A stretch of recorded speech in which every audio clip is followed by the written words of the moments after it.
Yes sir. तो हम quality के बारे में बात कर रहे हैं, तो फर्स्ट ऑफ ऑल थोड़ा सा क्वालिटी के बारे में पता लग जाए कि हमारी क्वालिटी क्या है। तो अलग अलग जो हमारे साइंटिस्ट हैं अलग अलग क्वालिटी को डिफाइन करते हैं, और उनके जो पैरामीटर्स हैं that is also like are different. तो हमारी जो क्वालिटी है, क्वालिटी हमें बेसिकली अगर किसी भी प्रोडक्ट के अंदर बिल्ड करनी पड़ेगी तो उसके लिए कुछ हमें ऐसे स्ट्रिंजेंट एक्शंस हमें बिल्डअप करने पड़ेंगे जिसकी वजह से हम अपनी जो क्वालिटी है, अपना जो प्रोडक्ट है उसको एश्योर कर सकें। और इसी के लिए हमें एक क्वालिटी कंट्रोल को और क्वालिटी एश्योरेंस को हमें पढ़ना पड़ता है। तो अगर मैं मोटे तौर पे बात करूं तो क्वालिटी क्या है, quality can not be tested into the product, it has to be built in by the design.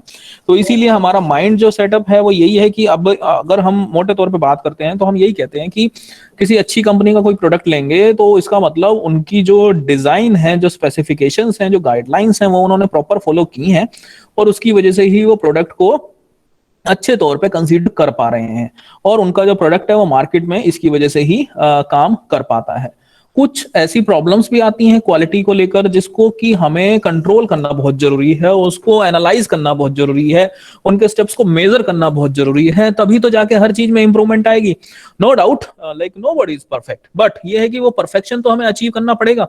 वो परफेक्शन अचीव करने के लिए we have to like we have to take a call कि अब हमें हमारे प्रोडक्ट के अंदर ये खराबी आ चुकी है, तो हम उसको कैसे एनालाइज करें, कैसे इंप्रूव करें और कैसे कंट्रोल करें ताकि फ्यूचर में इस टाइप की प्रॉब्लम्स ना आए। अभी हम क्वालिटी बाय डिजाइन की अगर हम डेफिनेशन देखें तो it is a systematic approach to development, जो कि मैंने आपको जैसे बताया कि एक प्री डिफाइंड ऑब्जेक्टिव्स हैं और हम एक प्रोसेस के ऊपर एक कंट्रोल करते हैं, जिस और क्वालिटी जो रिस्क मैनेजमेंट है, ये सारी की सारी चीजें क्वालिटी बाय डिजाइन के अंदर एक आती हैं। और इसको जो समझने का जो मेन मतलब है, ये जो डेफिनेशन है this is as per ICH guidelines, जो हमारी Q8 सीरीज जो है उसके अंडर आती है। और अगर मैं टोटल ओवरव्यू का बात करता हूं कि क्वालिटी बाय डिजाइन का मेन फंडा क्या है, मेन ऑब्जेक्टिव क्या है, हर लोगों को पता है कि हम जो क्वालिटी बाय डिजाइन जो हम अप्रोच यूज कर रहे हैं उससे हम क्या चाहते हैं कि हमारी जो प्रोसेस है उसकी एफिशिएंसी इंप्रूव हो जाए। अगर मेरे प्रोसेस की एफिशिएंसी इंप्रूव हो जाएगी तो फिर क्या होगा, जितनी भी प्रोडक्ट डेवलपमेंट हो रही है या फिर मैन्युफैक्चरिंग जो हो रही है वो इंप्रूव होगा। ठीक है ना भाई, अल्टीमेटली हम क्वालिटी जो पैरामीटर्स अडॉप्ट कर रहे हैं क्यों कर रहे हैं, अपनी जो प्रोसेस है उसकी एफिशिएंसी को इंप्रूव करने के लिए। और प्रोसेस की अगर एफिशिएंसी इंप्रूव होगी तो क्या होगा, प्रोडक्ट की जो डेवलपमेंट है और जो उसकी मैन्युफैक्चरिंग है वो इंप्रूव होगी कि नहीं होगी। Yes sir. हेलो, ठीक है। Yes sir. सेकंड सेकंड जो इंपॉर्टेंट पार्ट है इसका, जो कंसेप्ट है कि हम क्यों कर रहे हैं, वो ये है कि हमें जो बेसिकली रूट कोज है जहां से क्वालिटी के अंदर कोई डिफेक्ट आ सकता है उसके बारे में पता लगाएं। और अगर कोई उसके अंदर चेंजेस है जो वो चेंजेस हम करेंगे। हेलो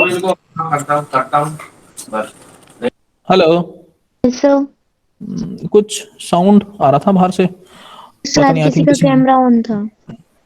अच्छा अच्छा, ठीक है, ओके। तो अल्टीमेटली क्या है कि हमें उस रूट कोज का पता लगाना है। रूट कोज का जब पता लगेगा तब उसके अंदर जो चेंजेस होने हैं उसको हम मैनेज कर पाएंगे, और मैनेज करने के बाद हम उस ड्रग को फिर फर्दर अप्रूवल के लिए हम सेंड कर सकते हैं। नेक्स्ट जो है इंपॉर्टेंट बात जो हमें ध्यान में रखनी है कि वो जो कैपेबिलिटी है प्रोसेस की, वो प्रोसेस की कैपेबिलिटी को भी हमें इंप्रूव करवाना है। क्योंकि वो प्रोसेस की जो कैपेबिलिटी है वो इंप्रूव कब होगी, जब हमारे जो डिफेक्ट्स हैं वो डिफेक्ट्स कम होना चालू होंगे। और जब हमारे डिफेक्ट्स कम आना चालू होंगे प्रोडक्ट के अंदर तो इसका मतलब रिजेक्शंस कम हो रहे हैं। रिजेक्शंस कम हो रहे हैं तो हमारे जो प्रोडक्ट के अंदर जो अल्टीमेटली हम मोटे तौर पे बात करते हैं कि हमारे प्रोडक्ट के अंदर इतना लॉस हो जाता है, मतलब हम बनाते हैं 100 यूनिट में से 10 तो हमारी रिजेक्शन में चली जाती हैं, क्यूए उसको पास ही नहीं कर रहा। तो जो 10 यूनिट अगर क्यूए के थ्रू पास नहीं हो रही है, ये ऐसा होना चाहिए वंस इन अ वाइल कोई रिजेक्शन आना चाहिए, अदरवाइज क्या थोड़ी सी इंप्रूवमेंट दिख जाए बस, उसी इंप्रूवमेंट से भी काम हो जाना चाहिए। अदरवाइज ये तो एक बहुत बड़ा लोचा हो जाएगा और जिसकी वजह से हमारा मार्केट के अंदर सर्वाइवल मुश्किल हो जाएगा। और कुछ गाइडलाइंस हैं, कुछ स्पेसिफिकेशंस हैं, उनको हमें फॉलो करना बहुत जरूरी है। वो हमारी क्लिनिकल परफॉर्मेंस के बेसिस पे हमको नजर आएंगी। एक साइंटिस्ट हुए थे, वो साइंटिस्ट थे हमारे जोसेफ एम ज्यूरन।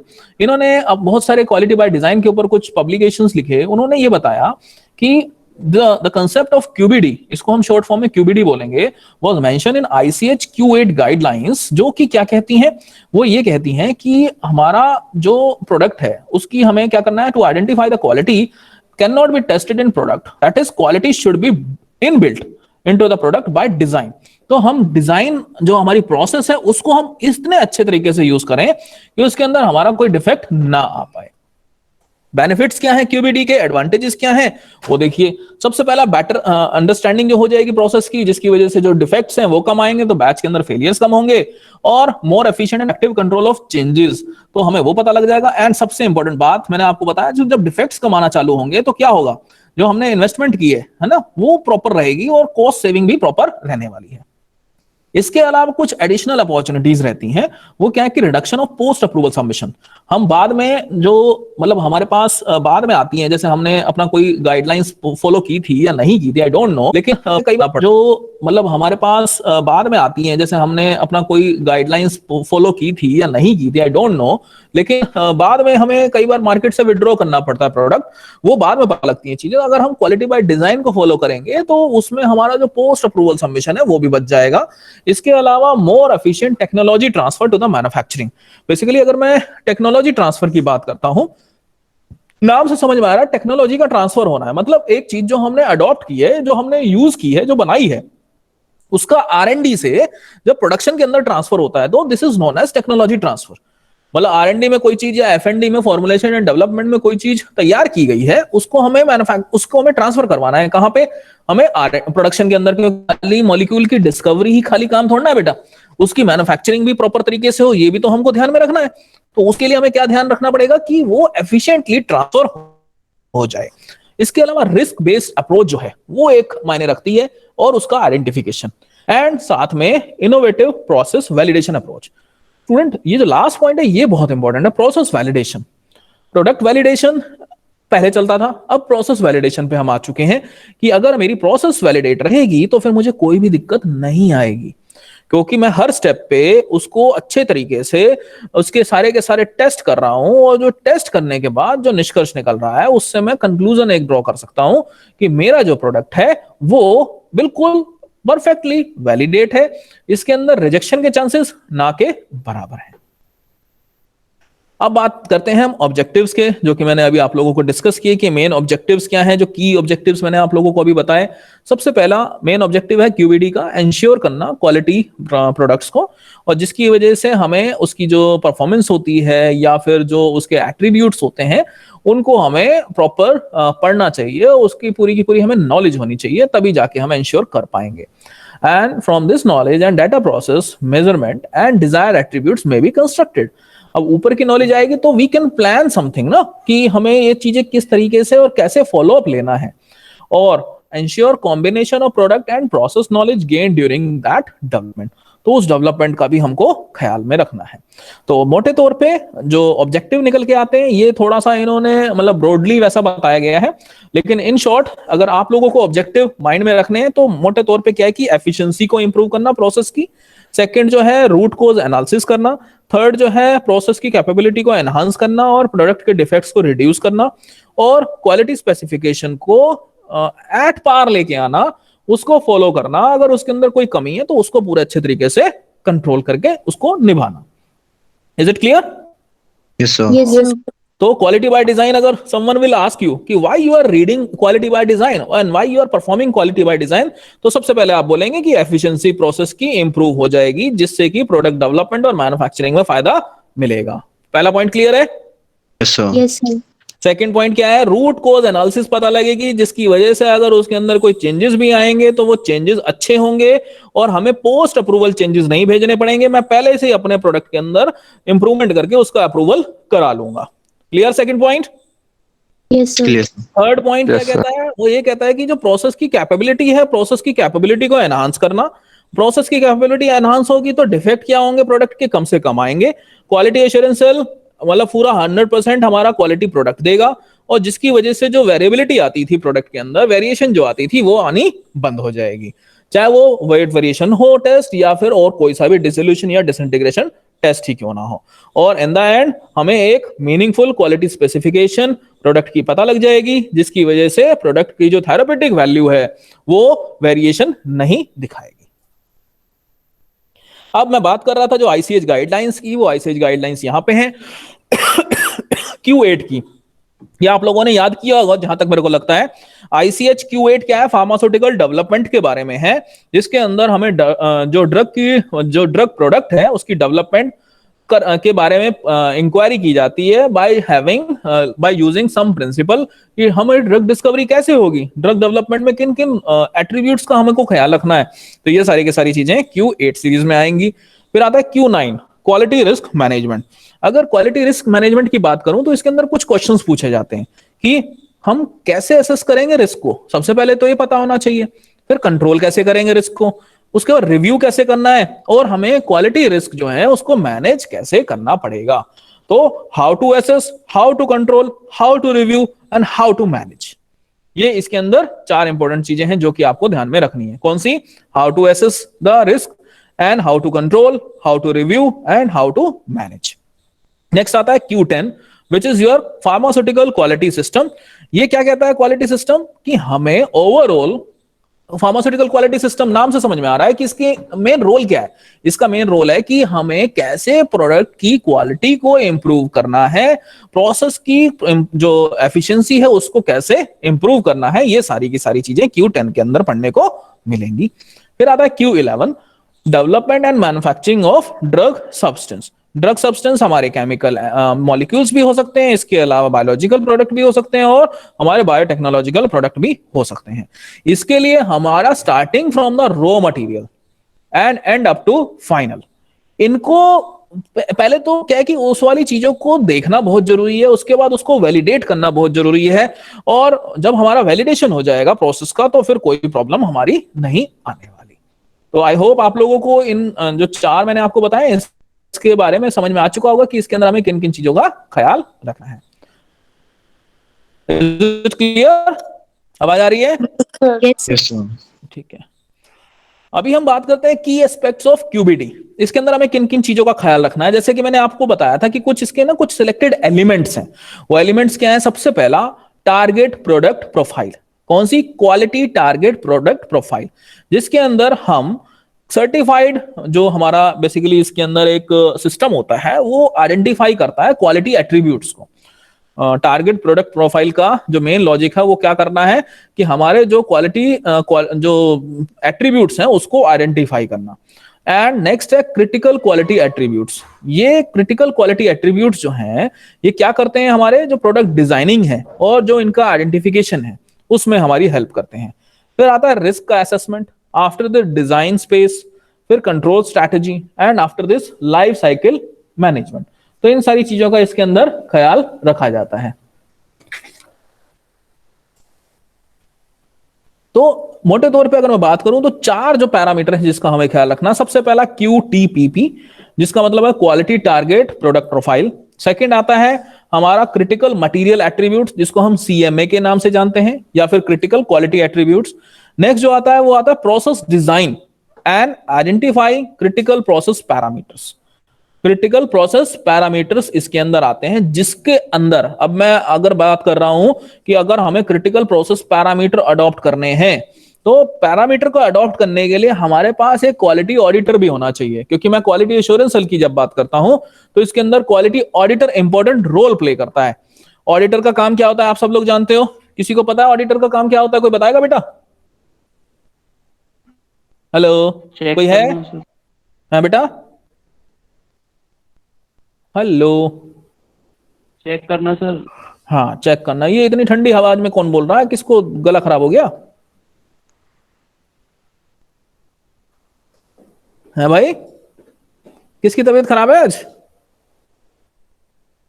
बच्चा कोई है ही नहीं क्या? आज 33 बच्चे हैं और बच्चा कोई बोल नहीं पा रहा। दोबारा समझा दो। Hello sir. Yes sir. अभी किसी की आवाज आई थी दोबारा समझाने की। क्या समझाना है बेटा दोबारा? की एस्पेक्ट सर, की एस्पेक्ट जो अभी स्लाइड खोल रखी थी लास्ट। की एलिमेंट्स है ना? Yes sir. ठीक है। तो बेटा की एलिमेंट्स की अगर मैं बात करता हूं क्वालिटी बाय डिजाइन की, तो इसके अंदर इंपॉर्टेंट जो चीजें हैं, सबसे पहले target product profile, quality target product profile, जो कि क्वालिटी एट्रीब्यूट्स को देखता है कि मेरे प्रोडक्ट के अंदर ये जो क्वालिटी है, आप कैसे बेसिस, किन बेसिस पे आप बोलोगे कि आपका प्रोडक्ट के अंदर क्वालिटी है? आप क्या कहोगे कि इसके अंदर जो हमने पूरा का पूरा डिजाइन किया है वो बहुत अच्छा है। जैसे हम गाड़ी लेने जाते हैं, कोई नई गाड़ी लेने जब जाते हैं तो वो जो गाड़ी वाला होता है वो उसके सारे के सारे इवन प्लांट से जो भी उसकी गाइडलाइंस होती हैं वो सारे के सारे क्वालिटी एट्रीब्यूट जो हैं वो उसको डिस्कस करता है कि क्वालिटी क्रिटिकल जो इसके क्रिटिकल क्वालिटी एट्रीब्यूट जो हैं वो बहुत अच्छे हैं, और उसको पूरा का पूरा सर्टिफाइड जो हमारा मैनेजमेंट अकाउंटेंट है वो पूरा का पूरा डील करता है और वो पूरा का पूरा देखता है। फिर आता है प्रोडक्ट की डिजाइनिंग। इसके अंदर प्रोडक्ट की डिजाइनिंग और आइडेंटिफाई करना कि कौन कौन से क्रिटिकल हमारे मटेरियल के एट्रीब्यूट्स हैं, वो चीज चेक की जाती है। नेक्स्ट जो है इसके अंदर इंपॉर्टेंट वो ये चीज है, वो अगर मैं बात करता हूं तो इसके अंदर प्रोडक्ट का हमारा डिजाइन जो इंपॉर्टेंट मायने रखता है, इसके अलावा क्रिटिकल प्रोसेस पैरामीटर्स जो है वो मायने रखते हैं, और एक इंपॉर्टेंट चीज होती है वो होते हैं कि इन सारी चीजों को इवैल्यूएट करने के लिए कोई चाहिए, वो इवैल्यूएशन जो होता है वो इवैल्यूएशन होता है सर्टिफाइड क्वालिटी ऑडिटर से।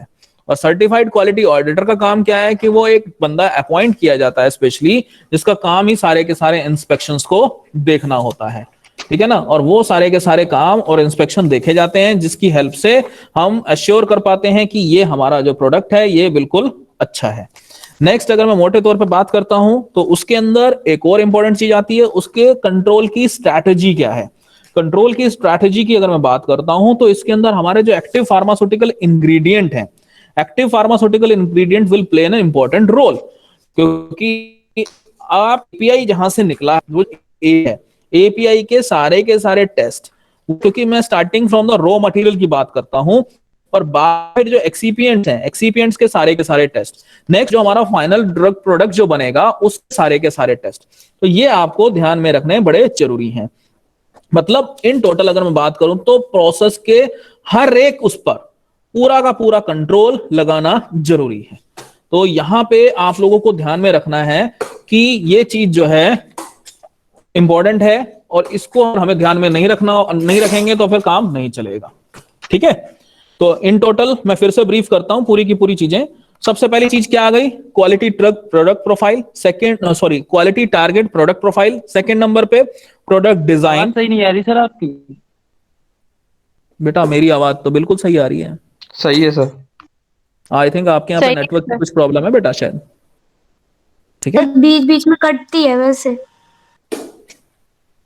बेटा यहाँ पे ना 100 Mbps की स्पीड चल रही है जो मैं बता रहा हूं, तो आई थिंक हो सकता है बेटा कुछ नेटवर्क का इशू हो। अगर आपको लग रहा है ऐसा कुछ हो रहा है तो एक बार फिर से रीज्वाइन करके देखिए, तब शायद हो सकता है आप लोगों को इंप्रूवमेंट नजर आए, ठीक है। क्योंकि अगर कहीं से भी हल्का सा ग्लिच आएगा तो वो मुझे पता लगेगा, क्योंकि यहाँ पे ना स्पीडोमीटर भी ये दिखाई दे रहा है कि कितनी स्पीड है बेटा। तो एक बार प्लीज आप फिर से लॉग इन करके देखो बेटा, शायद हो सकता है इंप्रूव हो जाए। नेक्स्ट जो है बेटा वो है प्रोसेस का डिजाइन, फिर आता है इसके अंदर प्रोडक्ट का डिजाइन, इसके अलावा जो हमारे क्रिटिकल मटेरियल एट्रीब्यूट्स हैं उसके बारे में, और इंपॉर्टेंट है कंट्रोल स्ट्रैटेजी। कंट्रोल स्ट्रैटेजी में हमें कुछ स्पेसिफिकेशन डेवलप करने पड़ेंगे एक्टिव फार्मास्यूटिकल इंग्रेडिएंट्स के लिए, एक्सिपिएंट्स के लिए, और फाइनल ड्रग प्रोडक्ट के लिए, जो कि हर स्टेप पे प्रोडक्शन की प्रोसेस को कंट्रोल अच्छे से करें, और प्रोसेस की जो कैपेबिलिटीज हैं वो कंटिन्यू इंप्रूव होनी चाहिए। अगर मेरी जो प्रोसेस है वो कंटिन्यू इंप्रूव नहीं होगी तो फिर प्रॉब्लम आएगी मेरे प्रोडक्ट के अंदर। क्या प्रॉब्लम आ सकती कोई बताएगा? Hello hello. एफिकेसी अच्छी नहीं रहेगी और डिफेक्ट। यस। नेक्स्ट आता है टारगेट प्रोडक्ट क्वालिटी प्रोफाइल। जो हमारा फर्स्ट पॉइंट था वो यही कहता है कि टारगेट प्रोडक्ट क्वालिटी जो प्रोडक्ट प्रोफाइल है वो ये कहता है कि it is defined as a prospective and dynamic summary of quality characteristics, जो कि सेफ्टी एफिकेसी को एंश्योर करता है, और हमें पता लग जाता है कि हमारा जो प्रोडक्ट है वो डिजायर क्वालिटी का है या फिर नहीं है। उसके अंदर अगर कोई चेंजेस होंगे तो हम वहां पे कर सकते हैं। और इसके अंदर क्या क्या चीजें आती हैं वो आपको बताता हूं।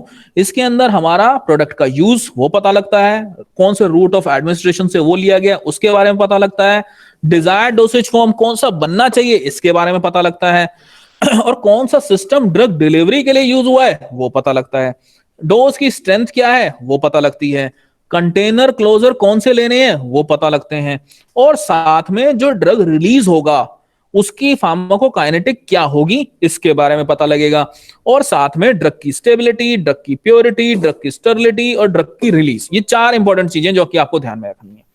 टारगेट प्रोडक्ट क्वालिटी प्रोफाइल के अंदर ड्रग की स्टेबिलिटी, ड्रग की प्योरिटी, ड्रग की स्टेरिलिटी और ड्रग का रिलीज। क्लियर हो गया?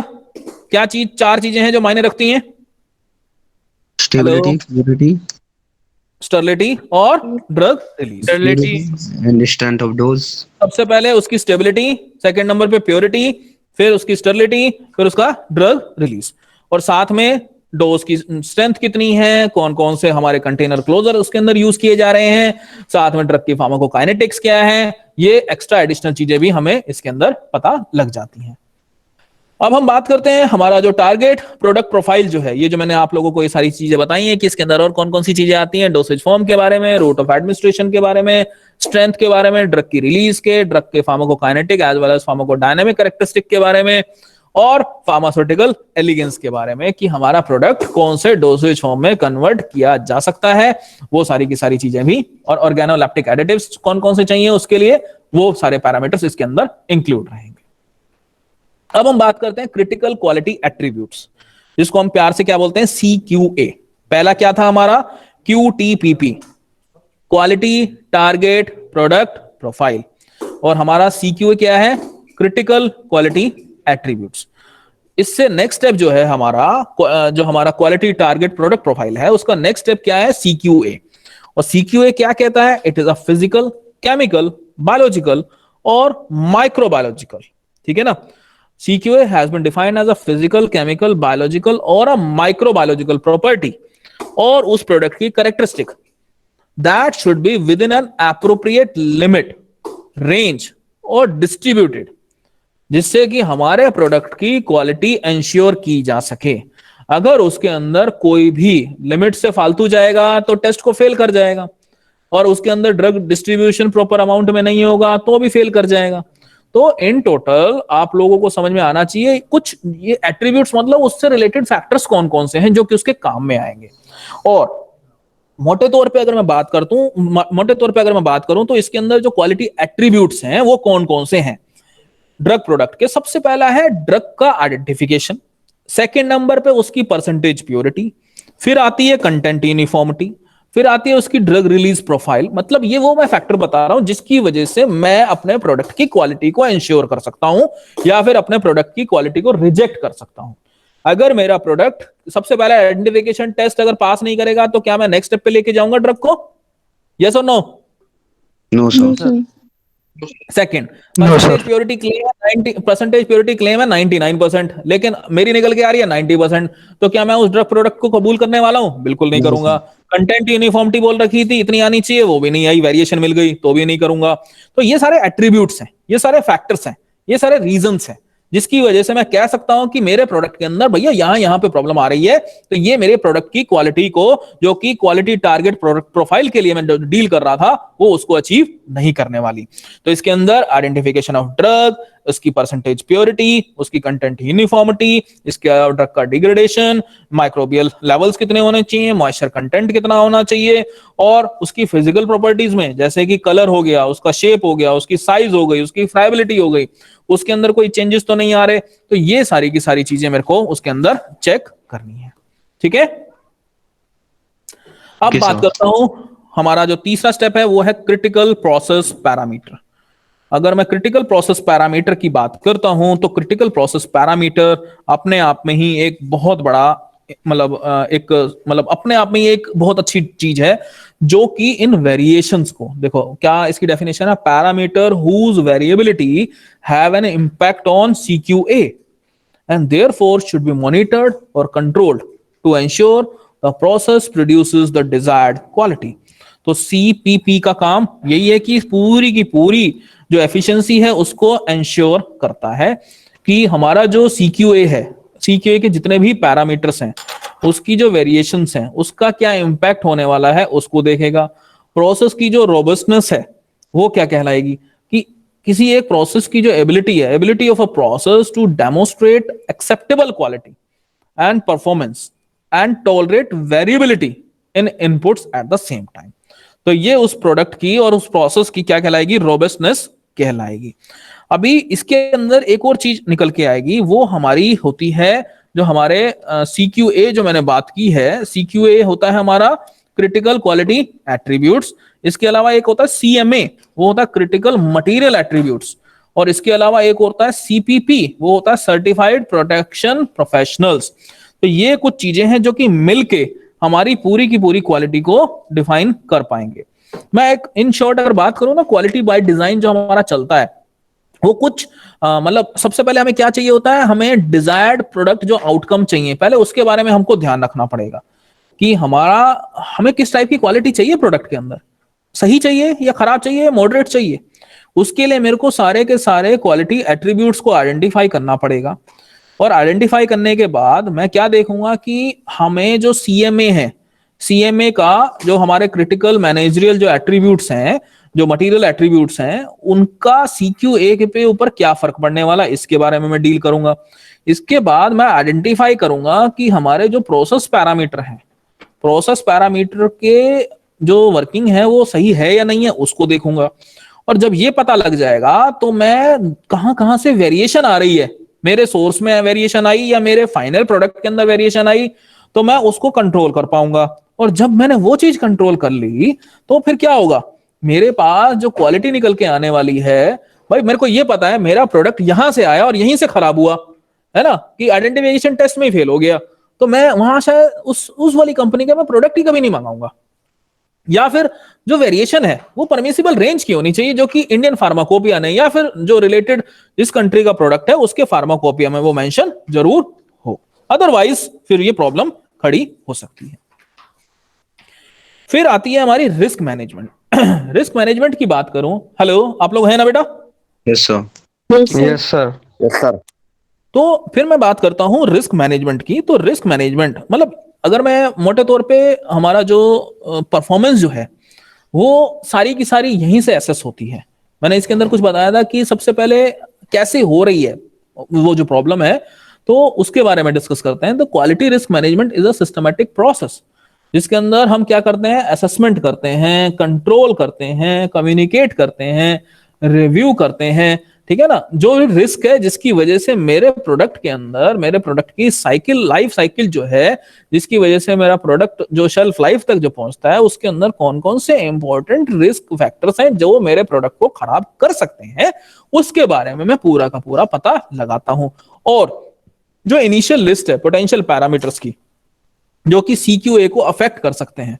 CQA क्या होता है, कोई बताएगा? अभी मैंने बार बार क्रिटिकल क्वालिटी सर्टिफाइड हाँ जी, क्वालिटी क्रिटिकल क्वालिटी एट्रीब्यूट। ठीक है, क्वालिटी एट्रीब्यूट्स रहते हैं। अब कौन कौन से एट्रीब्यूट्स रहते हैं मैंने इसके बारे में बताया था, 2-4 एट्रीब्यूट्स बताओगे? Physical, chemical, biological, microbiology. अच्छा, अब ये मेरे को बताओ कि वो जो क्रिटिकल क्वालिटी एट्रीब्यूट्स है, मैं अभी क्रिटिकल वर्ड हटा रहा हूं, मैं बता रहा हूं कि क्वालिटी एट्रीब्यूट्स क्रिटिकल हैं या फिर नॉर्मल हैं, ये कैसे पता लगाओगे?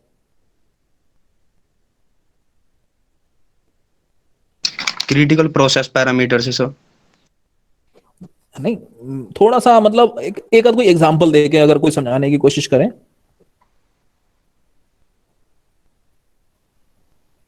कि हमारी जो प्रॉब्लम हुई है वो क्रिटिकल है या फिर नॉर्मल है, क्या ऐसा होता है अमूमन या फिर नहीं होता? आइडेंटिफिकेशन टेस्ट करेंगे सर। अच्छा, आइडेंटिफिकेशन टेस्ट में वो फेल हो गया, अब बताओ वो क्रिटिकल माना जाएगा या नहीं?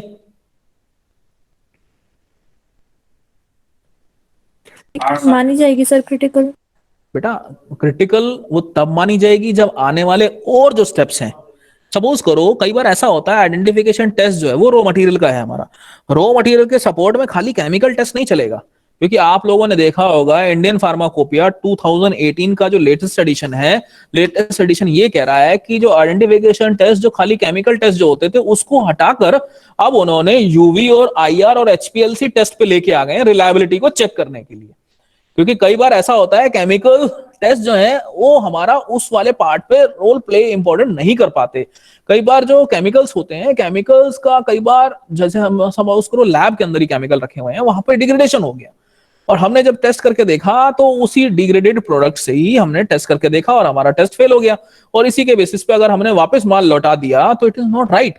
हमें उसकी यूवी और HPLC को भी करवा के देखना है, अगर IR करवा के देखना है। IR आपके फंक्शनल ग्रुप्स को डिटेक्ट करेगा, जो यूवी है उसकी एब्जॉर्बेंस को चेक कर लेगा, और जो हमारा, आप लोगों ने अभी तो यूवी IR HPLC नहीं पढ़े ना बेटा, और जो HPLC है, HPLC उसकी प्योरिटी को डिटेक्ट करेगा कि उसके अंदर कितनी परसेंटेज प्योरिटी है।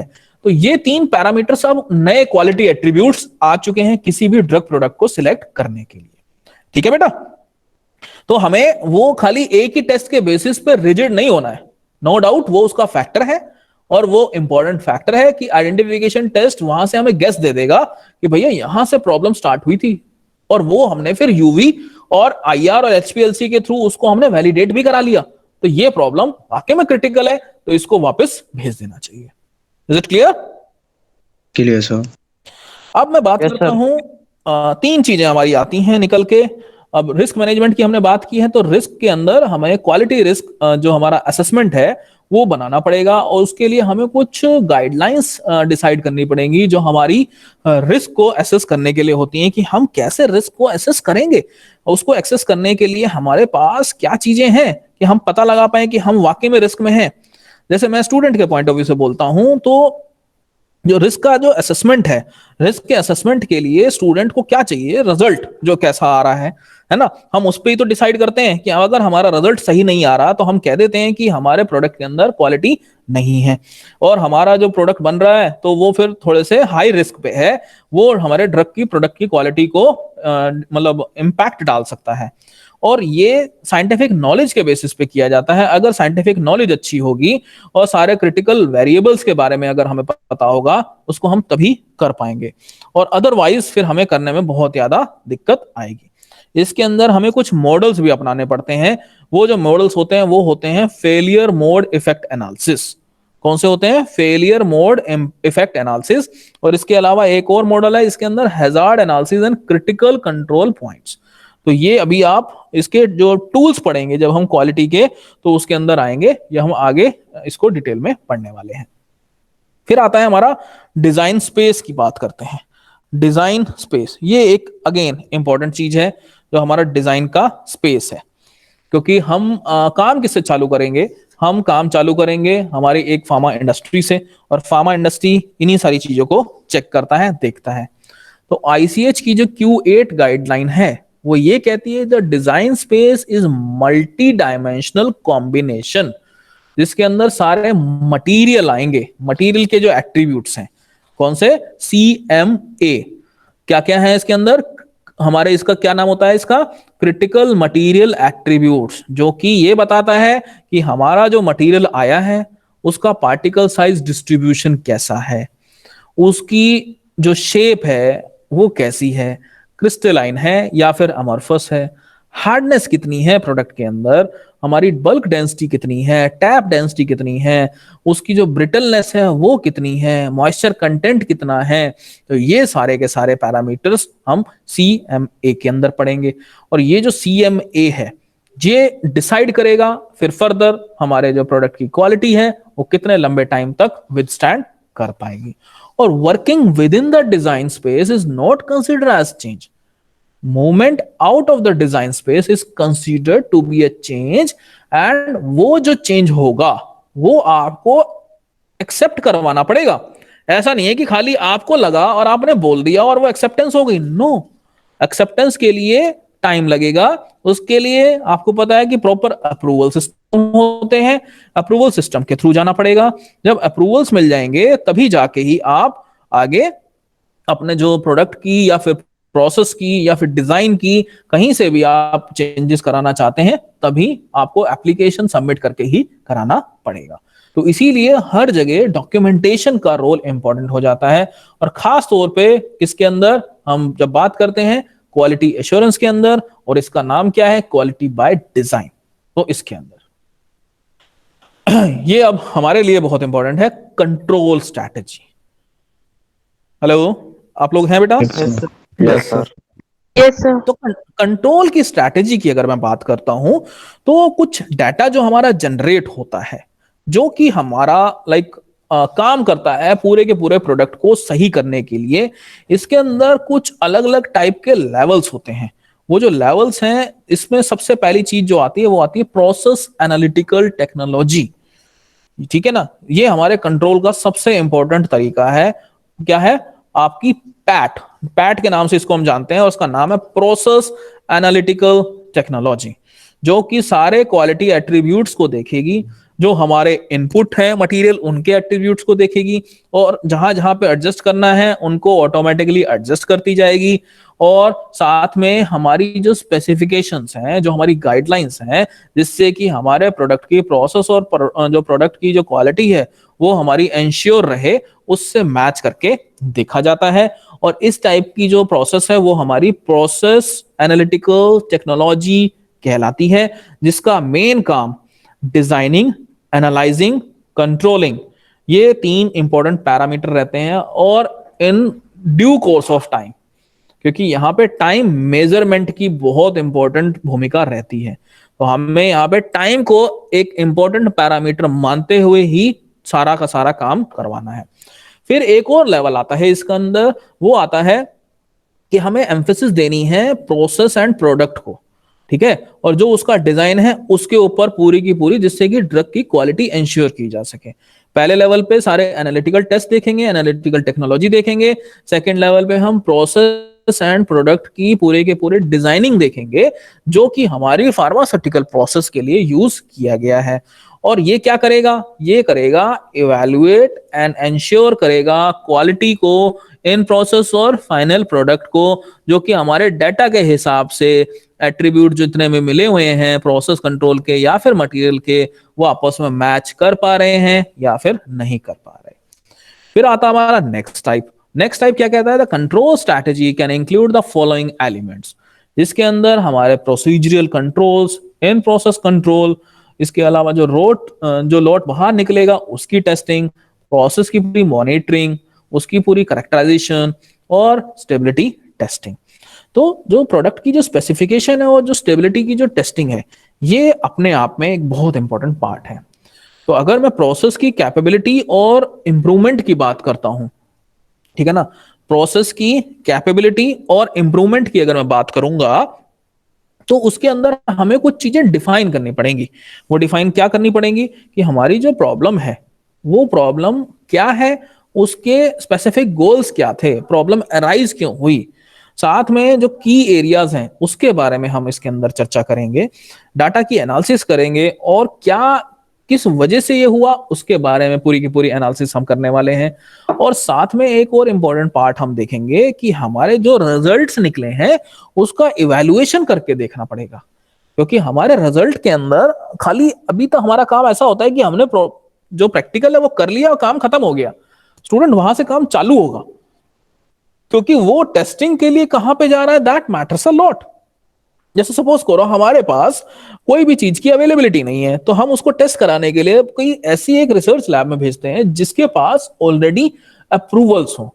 तो स्टूडेंट इसीलिए हर एक कंपनी को, या फिर अगर मैं बात करूं हर एक लैब को जहां पे वर्क हो रहा होता है, जिसके पास जितने ज्यादा क्वालिटी सर्टिफिकेट्स होते हैं, उन्हीं के पास ही तो आप अपने प्रोडक्ट को भेजना पसंद करते हो। अभी जैसे आप एमफॉर्म में आओगे, एमफॉर्म में आने के बाद आपने सपोज करो कोई चीज का फॉर्मुलेशन बनाई, तो उस फॉर्मुलेशन की टेस्टिंग भी तो कराओगे। वो फॉर्मुलेशन की टेस्टिंग आप कहां से कराओगे? किसी ऐसे सेंटर से जहां पे कहीं क्वालिटी का कोई लेना देना नहीं होगा, या फिर ऐसे सेंटर से जहां पे क्वालिटी अपने आप में बहुत इंपॉर्टेंट पार्ट होगा। बताइए आप लोग, आप ऑब्वियस सी बात है ऐसी जगह पे जाएंगे जहां पे क्वालिटी का लेना देना है, क्वालिटी सर्टिफिकेट्स हैं। वो कैसे इंश्योर की जाएगी? क्वालिटी सर्टिफिकेट से इंश्योर की जाएगी। अब आप वहां पे प्रोसेस तो बैठ के देखने नहीं वाले, आप क्या कहोगे कि सर आपने सर्टिफिकेशंस दिखाइए, आपके पास कौन कौन से सर्टिफिकेशन अवेलेबल है। नहीं तो आपको दिखाने बोलने की भी जरूरत नहीं पड़ेगी, वो सारे के सारे सर्टिफिकेशन उन्होंने वहां पे डिस्प्ले कर रखे होंगे, तो आपको पता लग जाएगा कि भैया नहीं, मैं अच्छी जगह जा रहा हूं, तो यहाँ पे कोई दिक्कत इस चीज की आने ही नहीं वाली। आप बात समझ रहे हैं नहीं समझ रहे? Yes sir. कि कैसे कौन कौन सी इंपॉर्टेंट चीजें हैं जो आपके मतलब प्रोडक्ट के सिलेक्शन में एक इंपॉर्टेंट रोल प्ले कर सकती हैं, तो वो आप लोगों को देखना मतलब एक इस लिहाज से बहुत जरूरी है, क्योंकि वो आपके प्रोडक्ट की क्वालिटी को डिसाइड करने वाला। और प्रोडक्ट की क्वालिटी को डिसाइड करने के लिए हमें सिलेक्शन भी हमारे जो वेंडर्स होंगे जहां से हमें अपना क्वालिटी वाला काम करवाना है उसका भी खासा ख्याल रखना पड़ेगा, नहीं तो हमें फिर बहुत ज्यादा दिक्कत आ जाएगी। फिर है हमारा लाइफ साइकिल मैनेजमेंट। इसको मतलब मैं अभी स्लाइड भेज दूंगा, बाकी नेक्स्ट क्लास के अंदर हम डिस्कस करते हैं। ऑलरेडी आप लोगों का थोड़ा सा टाइम मैंने ज्यादा ले लिया, आई एम सो सॉरी। आप लोग अपना अटेंडेंस अपनी स्टार्ट कर दो बेटा, क्योंकि इसके अंदर याद नहीं है, 4 स्लाइड्स हो रहे हैं वैसे तो। मैं अटेंडेंस एक बार स्टार्ट करता हूँ बोलना, आप लोग फटाफट से नाम बताते जाओ। आज हो गई डेट। सर लास्ट पॉइंट जो आपने अभी बोला कि हम सा? कुछ डिस्कवर कर रहे हैं तो उसको फिर टेस्टिंग कराने भी जाएंगे हाँ बेटा। और वहां पे वो सर्टिफिकेट्स भी लगा करके रखेंगे। हम नहीं रखेंगे, जहां से नहीं, आप मतलब टेस्टिंग कराते हो वो ऑलरेडी डिस्प्ले भी होते हैं। हाँ, और सर अगर वहां पे अगर ऐसा निकले कि ऊंची दुकान और फीके पकवान वाली बात निकले तो? बेटा अगर ऊंची दुकान और फीका पकवान वाली बात रहेगी तो जो सर्टिफिकेशन है, बात समझ रहे हैं, तो कई बार आपने देखा नहीं है कि हम जब कई बार टेस्टिंग जब हम अपनी कराते हैं, अपनी बॉडी की टेस्टिंग जब हम कराते हैं, तो कई बार किसी दूसरी लैब ने उसको कुछ और डायग्नोस किया होता है और हमें कुछ और एक्चुअल में निकलता है। हम जब पास वाले एरियाज में अपनी टेस्टिंग कराते हैं तो फिर हमारा रिजल्ट कुछ और बताते हैं, और जब हम कहीं अच्छी लैब में और कहीं जाके कराते हैं तो इसलिए बोला जाता है कि हमेशा आप ऐसी लैब्स के अंदर ही विजिट करिए। वो जो मतलब फिर ऐसा जैसे आपने एक डायलॉग बोला, ऐसे ही मेरे पास भी एक अच्छा डायलॉग है कि सस्ता रोए बार बार और महंगा रोए एक बार। ठीक है, तो हम उस चक्कर में फंस जाते हैं कि यहाँ पे तो 200 रुपए की टेस्टिंग हो रही है और वहां लग रहे हैं 5,000 रुपए, तो यार 5,000 को कौन दे, 200 में ही अपना काम निपटा लेते हैं। तो आपको साथ में मॉनिटरी वाइज भी देखना है कि अवेलेबिलिटी इस टेस्ट की कितने रुपीज में है। भाई अगर वो सस्ते में दे रहा है तो इसका मतलब कुछ ना कुछ तो गड़बड़ हो रही है, इसी वजह से सस्ते में मिल रहा है, नहीं तो सस्ते में माल नहीं मिलता। बात समझ रहे हो बेटा? तो प्राइस वाइज आपको पता लगेगा कि प्राइस वाइज कितना वो सही जा रहा है। अगर 5-10% की वेरिएशन है ना, तो वो 5-10% की वेरिएशन है कंपटीशन की वजह से। अदरवाइज वो साफ मना कर देगा जी हमारे बस की नहीं है, आप यहां से अपना प्रोडक्ट ले जाइए, हम यहाँ पे टेस्टिंग नहीं कर पाएंगे। ठीक है, ओके सर। चलिए।